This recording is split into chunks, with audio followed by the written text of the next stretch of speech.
my God, I have never seen someone cooked in a debate like Adam got today. I don't want to burn exactly what happened yet, but the energy in this room was insane. Just watch, guys, and I will give you my full thoughts at the end of the video. The tsunami that greeted your last appearance on Uncensored, led by Ben Shapiro a little later. But first of all, this sort of quaint notion now being peddled by people in the mainstream media that the podcast world is irrelevant, no one's ever heard of any of the podcasters or we YouTubers or anything, and we should all just be ignored. I don't think that's true. Oh, I mean, it's patently absurd on its face. I mean, again, I'm not trying to like overstate the influence that any one podcast or show has. But I mean, lots of people listen to shows. They don't necessarily agree completely with the host of that show. But again, you know, to say, look, I mean, Piers, if you look at the polls, what the polls tell us is that this is the most unpopular war in American history going into the war.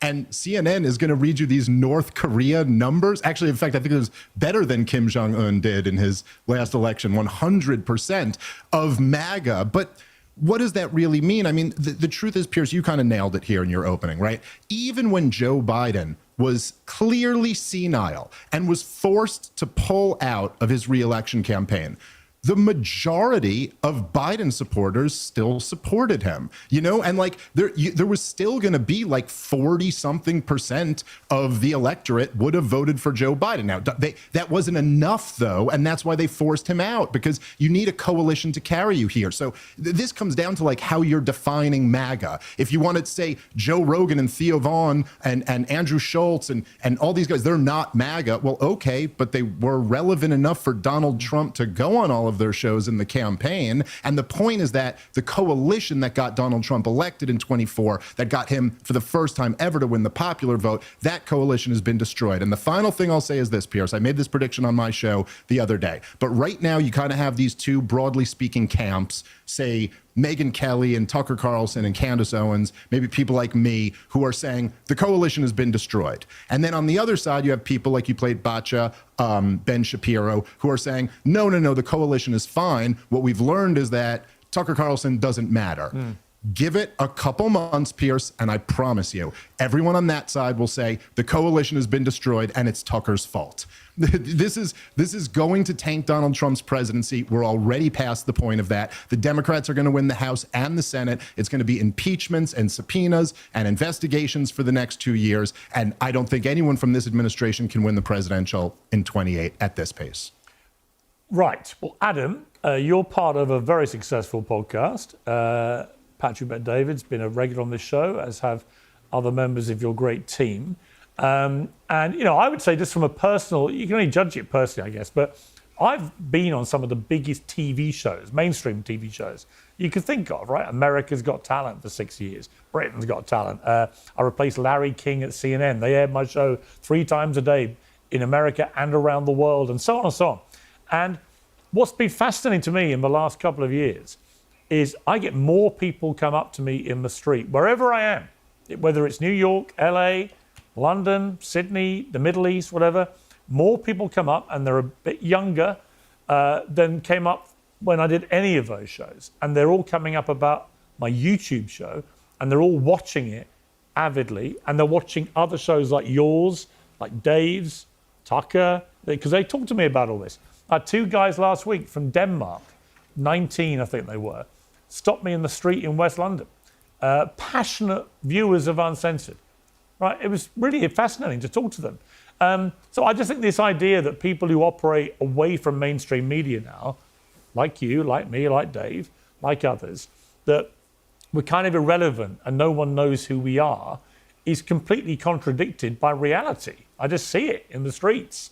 So I don't know whether it's self-preservation going on, that the mainstream media doesn't want to accept there's been a shift in power, but what do you think? So we're talking about the mainstream media. So how much trust do you have in the mainstream media? But so let me answer that. So number one, Piers, great to be with you. Dave, good to see you. It's been a little while. And thank you for dressing up, Dave. The question that you're asking is, are young people watching social media and they're watching YouTube? Obviously, duh. My mom still watches the news at 8 p.m. and if she misses it, that's it. She doesn't see it. She hasn't figured out how to get on social media. She still tries to ask me how to find me on YouTube and on Instagram. But yes, the 35 and under crowd is on social media. And I'll tell you an anecdote. I'm a registered independent. I never would voted for Trump. And then I, had common sense and realized you vote for Trump, who might be brutish and an a-hole, or you vote for a weak, feckless, I wouldn't even call it leader like Kamala. And obviously the choice is pretty easy. But I would debate with my liberal friends, one that was very, very, very tight with the Clinton people, part of the Hillary campaign. And he noticed as I was starting to become more, let's just say, less Trump hating. This is in 2023, 2024, run up to the election. And then he goes, dude, I don't even know what happened to you. You're like full on MAGA now. I go, no, I just have common sense. I see what's going on the radical left. And it's so un-American to me. And he goes, yeah, you're just in your little YouTube world. I'm in the real world with the real politicians and the real polls. I got the real stuff going on. I go, hey, buddy, his name is John. I go, John, this is the real world now, guy. Yeah, well, we'll see. So obviously we see what happens in the election. This is not the type of person that likes to apologize, right? Comes up to me and he goes, Adam, I was dead wrong. You're right. This is a new YouTube world. Congratulations on all your success, Piers, and welcome to the YouTube world. It is what it is. Okay, well, we're sort of in broad agreement there. Let's get to broad disagreement, I suspect, which is the way this war is playing out. Dave, I've really struggled to work out the upside for Donald Trump from the start of this. Doing this so close to the midterms, doing exactly what he said he wouldn't do, which is he was going to stop, attacking Middle Eastern countries. It was all going to be America first, a premium on sorting out American problems in America. And then suddenly he launches a war on one of the biggest countries in the Middle East, certainly one of the best armed. And all hell has broken loose, not least to the global economy, which is inevitably going to have, and already is having, a very detrimental effect on living standards for average Americans. If I'm an American that voted for Trump, I'm like, I don't get this. I might in a poll say, I get it, but I don't think I really get it. Yeah, and then you also have to consider there, Piers, right? Like there's a sizable percentage of people who support Donald Trump, who approve of the job broadly that he's been doing, who maybe, look, we're 3 weeks or whatever into this, go, all right, I'll kind of give him a chance. We'll see. But if this doesn't turn into any type of win, and if it turns into a clear disaster, which it already seems to be, that's only going to hurt him more and more and more. I think, look, Piers, it's despite the fact that it is not in my incentives in some way as like a political commentator, like I hope this whole thing just works out great. And then I know that all the people who don't like me will say, ha ha, you were warning that this would be a disaster. I hope that I would much rather take that deal and live in that. But Piers, the other element there is that, right, we had the 12-day war in the summer. And I've certainly heard, I heard at the time, some on debates that we did on your show and others. And I've heard nothing but since then on social media that, you guys were so stupid. You were warning about exactly what we're seeing right now, which is what all of us were warning about who are critics of the 12-day war. And Iran didn't do that. And they were like, look, we got away with it. One and done. No Americans dead. And that's it. We don't have to do anything else. They spent the following 6 months bragging about how the nuclear threat had been totally obliterated. Now we find ourselves, Piers, back in this same situation. And as I mentioned last time on your show, the big picture here is that clearly the calculation changed for Iran.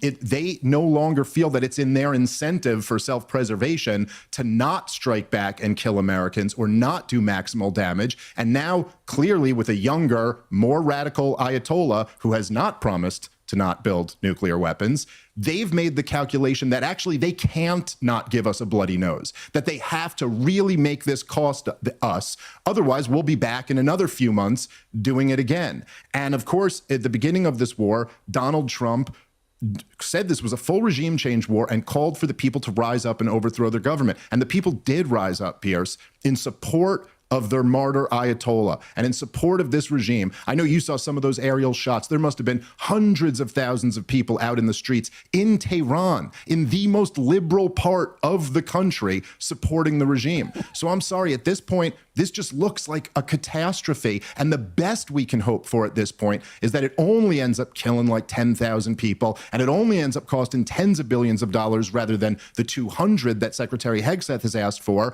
And this all relies on two major factors. Think about this, Piers. It's not just that Donald Trump has to call it quit and declare victory or whatever, but then we got two other entities that are majorly involved in this war, Iran and Israel. Now, we know at this point, Iran is saying they're vowing not to stop. They talk a lot of bluster. Who knows? Maybe they will.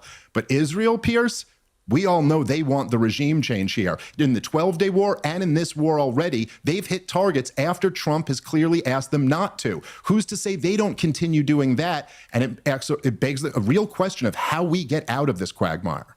Yeah, 3 weeks in, we're already there. Right. So, Adam, you've had a little spat with Dave on social media. When he called it an illegal war of aggression on X, you said, "Come on, guy, read the room." Dave responded, "Let's not pretend you read, Adam." To which you replied, "I'm able to read scoreboards. You are losing big time." Do you still feel that? I mean, do you still feel that?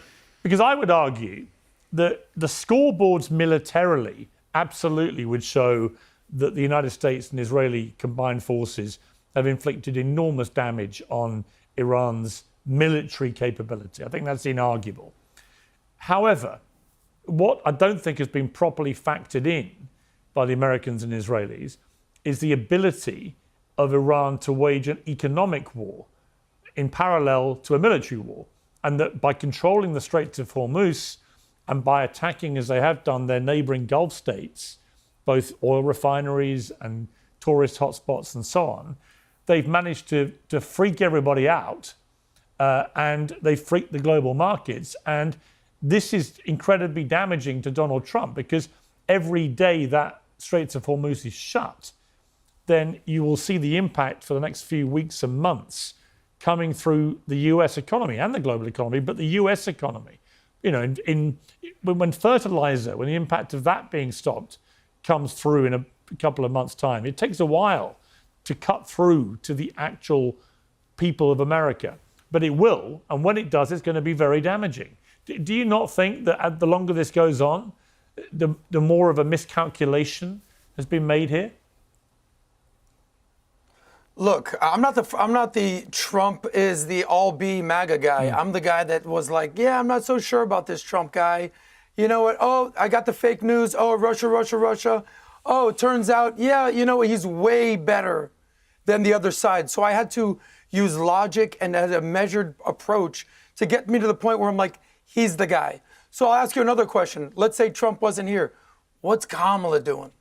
Oh, no, so everything don't get me wrong. Is binary. I think Kamala Harris would have been a terrible president. I thought Joe Biden was a terrible president. And I've always said with Trump, I think I find myself agreeing with some of the things he does and disagreeing with others, which I think is the right way to deal with Trump. I think if you just judge him on what comes out of his mouth... Well, that's just like with anything, Piers. You're not going to agree with everybody and disagree with that. Right. Yeah, so, and look, when I came on the PBD podcast, I loved it because we disagree about stuff, and you guys come on, we disagree, we agree. We never fall out over it, and nor should anybody, right? But on this specific call about Iran, I did say on day one, I think this is a massive gamble, and I don't understand the timing, and I think the capacity for this to go badly wrong is very high. The longer it has gone on, because Trump originally was like, this is over in days, then it's over in a couple of weeks, then everything started changing, then the regime change he said was going to happen with people rising up. None of that has happened. There are lots of reasons for it. I think the reason we saw so many pro-regime people hit the streets was they were not going to get killed doing it. We saw in January when people protested against the regime, a lot got killed. And obviously there are bombs flying around all over the cities of Iran, which will also put people off, I guess. So there are lots of reasons, I guess, why people are protesting or not protesting in certain ways. But to me, the justification for this war has changed so many times. It's made me think, I don't think Donald Trump has any clear idea of what victory looks like. Do you? I mean, if the regime remains intact and they keep their enriched uranium, for example, and they maintain control of the Straits of Hormuz. Is that victory? Well, look, this was not an easy decision. You think, these guys have been in power 47 years. Everybody in our microwave hustle society wants this done in the next 4 to 7 weeks. It's going to take some time. And we've already, I was talking to a good Navy SEAL, buddy of mine, Navy SEAL. He said, dude, we've taken out 80% of their military capacity. Not bad in less than a month. So let the guy cook a little bit. So you also talk about, Dave, that, oh yeah, they had people out there pro-regime. Yeah, nobody's denying that 10 to maybe 20% max of the country is pro-regime. But what about the 80% of the country? That's like if Dave had a comedy show, and there was 100 people that magically showed up to Dave's comedy show. Oh my God, he has so many fans. Dude, there's 100,000 people outside that didn't go to the show. I'm not being like brutish or sarcastic, but just you're taking a small sample size and extrapolating that for the entire country. We all well, actually, know just to be clear, who this regime is. Well, hang on, Adam. Just we to be, all know hang, that Adam, this is a terrorist regime. Just to be technically correct on that argument you're making, if 100 people turned up to watch Dave's show, then technically over 8 billion chose not to. Correct, and that's pretty uniform at this point. This is really making me feel bad about my numbers on the road. It doesn't necessarily mean that 8 billion people. Yeah, it Dave, doesn't mean okay. there are 8 Dave, billion people who don't like Dave Smith. I used to own a couple. No, it's fine. I mean, I actually do like Dave Smith. Let me tell you a Dave Smith story. I actually have respect for Dave Smith, but I realized who Dave Smith is, and I would say this to his face or on camera. Dave Smith is a radical libertarian. Don't take my word for it. You've said this multiple times. Have you not, Dave Smith? Said what? That I'm a radical libertarian? Yes, absolutely. Okay. Yes. Okay, perfect. So when you're something, when you're radical, what's another word for? What I believe in it. Well, what I believe in is true Americanism. Radical? Extremist. Okay. This is why you call relative America, terms. This is why you call. Sure. This is why you call the U.S. military the greatest terrorist organization on earth, right? Because you're a true American? Because you're a true patriot? Is that why, Dave? Because something tells me you have what is known as clickbait of the mouth. And you're using these instances, these wars, to garner attention for you. You have the American flag behind you, yet you have the hypocrisy of saying the United States military, United States is the greatest terror organization the world has ever seen. I mean, I don't understand what's going on here. This is why you're radical. I didn't say by the way, world's I tell you what. Hang on. Just to be fair to Dave, let's replay what he actually said on this show, which caused all the furore, led by Ben Shapiro. We'll play what he said, and I'll play what Shapiro said about it, and then we'll come back to Dave for a response. The IDF is the worst terrorist organization in the region. Let's get real. The United States of America is arguably the worst terrorist organization in the world. If you want to look over the last 25 years, how many innocent civilians we've slaughtered.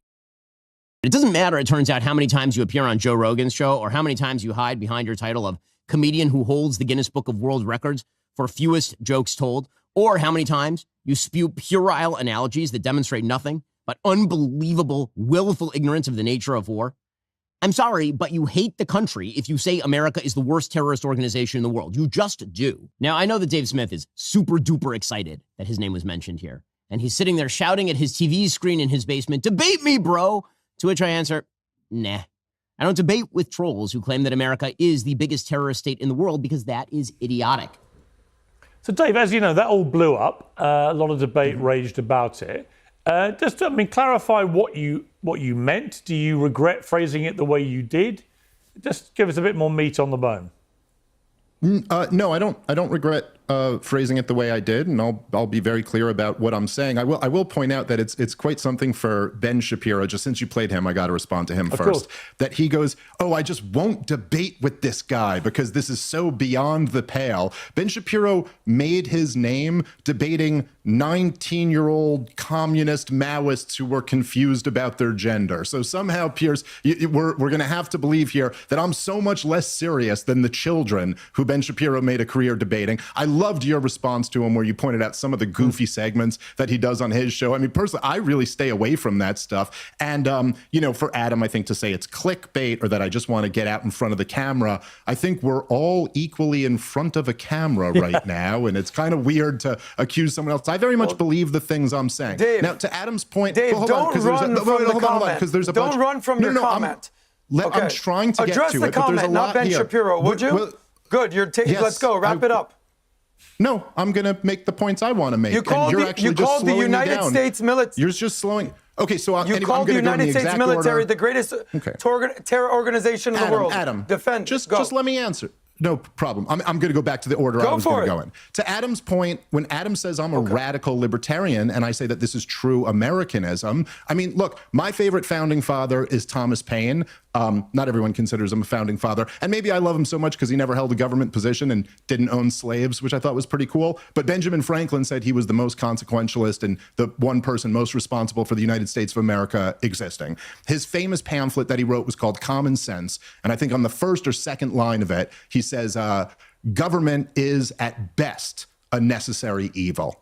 So at best, he's like, this is clearly on the anarchist to night watchman state spectrum was what true Americanism was when it started. Now, for me to say what I made the point, and I've made this point a million times on your show, Piers, I was saying when people come on and say Iran is the biggest state sponsor of terrorism, well, just like give me an objective definition of what terrorism means, and then let's apply that standard universally. And if you're going to sit here and say, look, America has given billions, tens of billions of dollars to the IDF in the last few years. We've also, by the way, given a lot of weapons and money here. Your first guest on this show there, the head of the Obama deep state, was using Al-Qaeda, bin Ladenite head choppers on the ground in Libya and in Syria. And yes, Adam, I would also consider it when our politicians lie us into wars that slaughter millions of innocent people and in many cases target those innocent people. I consider that terrorism as well. There's the answer, Adam. And if you want to keep doing this, buddy, you could tell me to check the scoreboard. I'll run circles around you on this, dude. Check the scoreboard. Most unpopular war in American history going in. Check the scoreboard. 13 dead Americans and 150 plus other wounded. Thousands of innocents, including little schoolgirls in Iran,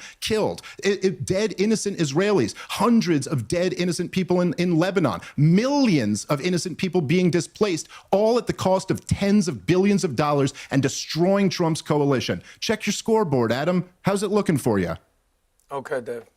Okay, it's not working well for you, Dave, because substantively you're respond still to any saying of that, that Adam. United States. You're saying the United States is a terrorist organization. You've already lost the debate. You live in America, tough guy. You have the luxury of sitting in your little studio with your hooded sweater like you're 17 years old. The regime. You mean all American presidents? I'm 17 Who's your years favorite old? president in the last 50 years? Adam, I'm 17 years old. Who's your favorite president in the last 50 years? I have a wife and children. Who depends on you, Adam? Your mom? Okay, I also have if you want to make it personal, other, so you want to go personal? You have a significant other. We can go as personal as we can go. No, I'm trying not to. We can go as personal as you want. Respond to one thing. I don't care, Dave. Adam, some substance. I don't care. I know, because you don't know anything. Dave, you're a radical. So move on. So stop picking a fight with me, dude. You don't know anything about anything. You're Pat's guy. I know. And I like you, dude. I like you. I like your show. I respect Pat. Dave. Okay. Zip it. Here we go. I'll talk now for a second.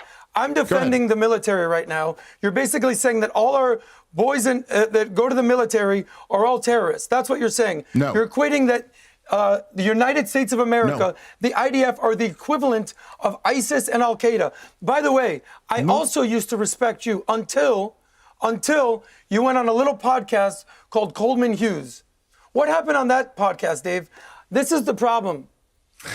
I'll tell you a quick story. Why don't you do it right now, Adam? Why don't you do it? I'll do it right now, Dave. I'll do it right now. Go for it. Because here's what Dave is. Here's Dave Smith. By the way, 1% of Americans vote for libertarians every year. So you're trying to basically say that you know more than the average American. 1% of Americans vote for your people, Dave. Why don't you run for something? Why don't you stand for something? You stand for nothing. Okay, can I respond? Again, Piers, this is the level of substance. No. Here we go. I'm going to tell you a story, Dave, and then you can respond. Because this is where I lost respect for you as a debater. Because I was like, oh, this guy Dave, he actually knows some stuff. He's doing his thing. And then you showed up on Coleman Hughes' podcast. Piers, do you know who Coleman Hughes is? I do. He's been on the show.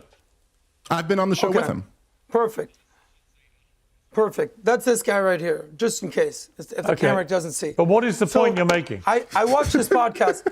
The point is this. Dave gets out there and he tries to bully people and say that he's so smart. He reads a lot of books. Good for you, Dave. But what happens when you read it to somebody, run into somebody who's way smarter and bullies the bully? I remember growing up in this town of Miami, so there was this kid that used to pick on all the kids that we went to school with. And one day, some new kid showed up, and he goes, oh, yeah, let's go, buddy. Let's do this. And the bully goes, oh, what do you mean? What do you want to do? And he goes, no, yeah, you want to fight everybody? You want to take everybody's lunch? Let's go. And the new kid beat the crap out of the bully. And here's what happened with Dave. He's out there just doing his little podcast thing, debating, like you said, Ben Shapiro, 19-year-olds. And then all of a sudden, this whole conversation about Wesley Clark, and I saw him on your podcast about a week ago, Piers, and this memo, here you go, Dave. Remember this memo from Wesley Clark that you used to cite everything? This is adorable. That you used to cite, yeah, that is adorable because your whole foundation is based on some memo. Well, I'm not quite sure what, Adam, I'm not quite sure what is the point you're making. The point is this, Dave has zero credibility at this point. Dave has zero credibility. Well, you don't really get to decide and he that. ran the into somebody the audience gets that to decide completely that. bullied. What audience? Okay. The four people that show up to your comedy show at the ha. Yeah. Okay, Dave, you respond. Okay. Can I respond now because I listened while I mean, you the question I'd ask you, Dave. The question I'd ask you, Dave, is the way that you're. Well, let me respond to some of that. I will, yeah. But I just want to ask sure. you, just on a general level. How are you going to respond to what Coleman Hughes did to you? There was like a body bag after that debate. Let him respond. Well, you ain't doing nothing, bro. You're sitting here talking about what another man did. You've already been in a body bag, Dave. I'm here to clean up the scraps. Okay, let me just ask Dave this, which is, as you know, the comment you made about America being a terrorist state and so on, that went pretty viral. Do you understand why a lot of people got very angry about the perceived equivalence between America and terror organizations like ISIS, like Al-Qaeda, and so on? Yeah, no, well, listen, I mean, there's no question that the head I don't chopping... think he does, but go ahead. Hey, Adam, I mean, just let me talk now. I understand all you can do here is interrupt and hold up props or something, but let me make a few good points. I'm just, you said that America's a terrorist organization. You've already lost the debate. Go ahead. No, I haven't actually, and that's not, you don't really get to decide in the middle of the debate whether I have. It's who moves people more than the other one is really, I guess, the metric. But you're 1% libertarian. You're really moving people. You're really moving people. I mean, Adam, I understand this will just be your tactic for the rest of it because you're out of, and you're just out of your depth. But here, okay, yes, actually, I didn't vote for the Libertarian nominee. Go ahead, Donald Trump came to the Libertarian Party convention and tried to convince a lot of us to support him, and I'm one of the people who did, and now I'm one of the people who's criticizing this policy. Now, in terms of, obviously, Piers, it's a provocative statement. I know that when I make it, and I'm not claiming that the American military men are the equivalent of ISIS or Al-Qaeda. Obviously, they're much more barbaric. These head choppers, the one who Leon Panetta and Barack Obama all sold weapons to and partnered with, and the one who Donald Trump recognized as the president of Syria. I'm not saying that one isn't more barbaric than the other. I'm simply making the point, Piers, that if you define terrorism as targeting civilians in order to affect a political change, then by that objective definition, the U.S. military and the IDF are more guilty of it than anyone else over the last 25 years. Their argument is always that the U.S. military and the IDF do not deliberately target civilians. Yes, Piers, but again, Piers, we've been through this. I'm just saying, for the benefit of fairness, that's not true. This is their argument, whereas listen, the difference being that genuine terror groups like ISIS, like Al-Qaeda, they deliberately and brazenly target civilians for political purposes. Piers, when you have roaming blackouts for 9 days in Cuba because we've embargoed the energy that can go there, I'm sorry, that is targeting the civilian population. When Hamas slow rolls the remains of dead Israeli prisoners, whatever, I don't know, I get in trouble for using the wrong word. The dead Israelis that they were holding captive, even after all the live ones are out, and the response from the Israeli government is we're going to cut the aid to the civilian population in half, that is targeting civilians. And when you drop bombs all over cities and you know that innocent civilians are going to be killed, that's targeting civilians. Now, as far as some of the other stuff here, look, in terms of the debate with Coleman, I encourage people to go watch that. It's only people who already disagreed with me going in who say I got body bagged there. The rest of the people tend to say it was a kind of a good, respectful back and forth, and both people had some moments. But for Adam to say I only debated children up until Coleman, I debated Dennis Prager, I debated Douglas Murray, I debated Josh Hammer at an Oxford-style debate at Princeton University and absolutely smoked him on the Oxford-style voting. I debated him again at Charlie Kirk's event. I've been coming on this show. How many debates have me and you done, Piers? I've been willing to debate whoever wants to debate this subject for over 2 years now. And so to say that I'm just being Ben Shapiro and going around to college campuses and debating 19-year-old dudes in wigs claiming to be women, it's just not true, man. I debated Chris Cuomo right in front of you, Adam, the biggest host at CNN. So I just think this is ridiculous. Coleman made some, listen, I'm not going to say a negative thing about Coleman. He didn't attack me. He went at the issues, and I really appreciate and respect that. I've actually been trying to host him on my podcast. I hope he'll do it. Okay, Adam, your response. Yeah, and listen, I do respect the fact that Dave does show up. He does. I mean, that's like, okay, cool, you showed up. Respect to that. I will give Dave credit. But Dave, and this is why I'm going to keep going back to this, to pretend that it was an even match, an even debate, he put you in a body bag, and you're out here still doubling down on all your positions when he went methodically and surgically. This is the saddest thing. I've never been in a debate where someone just fell back to someone else's debate. Boom, boom, boom. Name one of the booms. Make the point for yourself. Me and you are supposed to be debating here, brother. The memo from Wesley Clark. The memo from Wesley Clark. Your whole foundation for your Israel. So listen up, little guy. So your whole foundation for Israel dragging America into war was that this memo from Wesley Clark showed up, and that's the reason that America got suckered into the Iraq war, because Israel convinced him to do it. And he went and surgically and methodically and very calmly was like, Dave, you don't know what you're talking about. Your entire foundation crumbled. And you're dipping, you're doing your little thing where you're drinking your nicotine. Can I respond to this? So, but the point is this, your Holland's Opus, this 3-hour debate with Coleman Hughes, it wasn't close, Dave. And that's fine. You want to sort of be a revisionist. That's your opinion. And say, you know what? I'm not being revisionist. We went point for point. No, Dave, that was any person with logic, because you didn't have a response. Adam, your only response was, this is so read the ridiculous, book. dude. Adam, it is an unusual position to spend. It's not ridiculous. Adam, it's an unusual position that I've had you guys because on. that was the aha moment for me. So far, where I said this guy is actually a lightweight. Adam, he's actually a lightweight. Adam, well, this is that moment for you for a lot of people, Adam. So congratulations. My point to you, Adam, is simply be it's an unusual debating strategy to spend 10 minutes of this debate talking about another debate that most viewers may not have seen. Yeah, it's pretty ridiculous. There's other debates that we can bring up. The fact, Dave, when's the last time you were in the Middle East? Okay, so this is what you're falling back to now? Yeah, right. No, you know the answer. You're not asking. I've answered it a million times, and you know the I have not been to the Middle East. Go do your best Douglas Murray acting job. So, Adam, brother, I was prepared to come in here on friendly terms. So you are humiliating yourself right now, dude.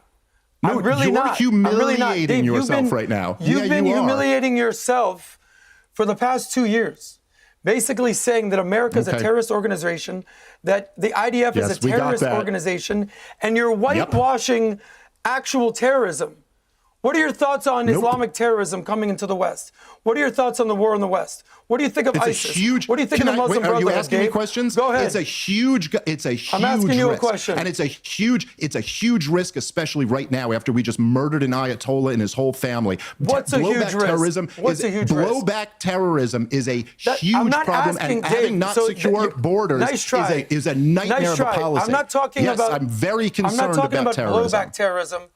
Do you see what's going on in the West? Do you see what's going on where Piers Morgan lives in London? Do you see what's going on all over the world? I've been an advocate of strict immigration controls for many years. By the way, you're just making stuff up because you have nothing, dude. By the way, you have nothing here, man. You just said that America is a terrorist organization.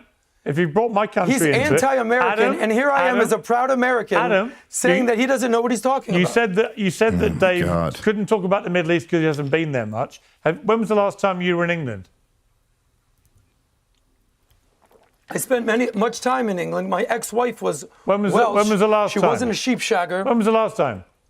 The last time I was in Europe, in England, in the Middle East. Where would you like me to go? No, England. The last time I was in England was about 8 years ago. Right. So this idea, let me tell you. The last time I was in Israel. Let me tell you. The last time I was in Israel. This idea was 3 years ago. Adam, there is dude, a weird Pierce, idea. do we have to put this episode out? I like Adam. There We is don't a have to weird air this idea. then. There are many people. Are you saying that not going to a country? Adam, many people. Hang on. Many people on the conservative right in America seem to be under the illusion that my country has been taken over by radical Muslims. Let me tell you. I have lived here on and off for the last 8 years, unlike you, and respectfully, we have not been taken over by radical Muslims. It just hasn't happened the way it's been sold by people like Tommy Robinson to Americans, and you're all lapping it up. How would you define it then, Piers? I think we have a Muslim population which is predominantly peaceful and inclusive and settled well. And we have some radical members of radical Muslims, as we have radical members of other religions in this country, and we have to be very wary about it. What other members of radical religions? Hang on. And we have had severe immigration control issues run by successive Conservative and Labour governments who, frankly, lost control of our border, both to illegal immigration, but also allowed way too many people in legally. And these are proper, legitimate things to be discussed. But framing it, as some people like to do, as my country's been overrun and overtaken by radical Muslims, is just a lie. It's just not true. So, yes, there are things to be concerned about. And yes, I want to see everyone who comes here assimilate, and everyone who lives here assimilate into our culture. Of course I do. But this idea that we've been overrun and overtaken is nonsense. Yeah. Piers, can I just make one So you think it's all blown out of proportion, that everything that everybody is saying about Sharia law being imposed in London and Birmingham, it hasn't been saying that it's overblown? It hasn't been imposed here. Okay, anyway. There are You're saying that it's over. There are Dave, a number of unofficial Sharia guy. courts operating. They have no legal basis or standing in the UK whatsoever. There is no Sharia law being operated legally in this country. End. It doesn't happen. Thank you, Piers. Thank you for enlightening me. So you're saying it's all overblown, that Islamification of the West come over with the whole is PBD overblown? team and let me take you on a guided tour of the UK, and trust me, you'll be fine. I'm sure you're going to all the nicest places, and definitely none of the most dangerous places, Piers. I'm sure you're not going to Birmingham or Brick Lane or anything like that. I love Brick Lane, best curries in England. I love Birmingham, fantastic place.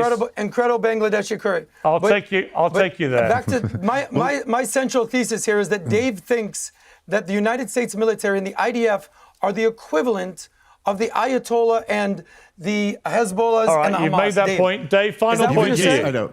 Final point listen, today. I mean, I think we all kind of agree that open borders and lack of immigration restrictions are not very sound policy, and that those ought to not be in place. But I do just want to say to the, I guess, almost brushed up against. Isn't that what libertarians believe in, though?